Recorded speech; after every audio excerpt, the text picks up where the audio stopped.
As a woman of color, I have always faced challenges in my life. I was told that beauty has standard, actually. But for me, I have listened to always believe in my mother, to always believe in yourself, uphold the vows that you have in yourself.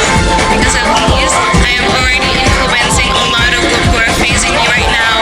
As a transformational woman, I have here 52 other delegates with me who have helped me to become the woman I am. Thank you. Minsa'y natuwa ang may likha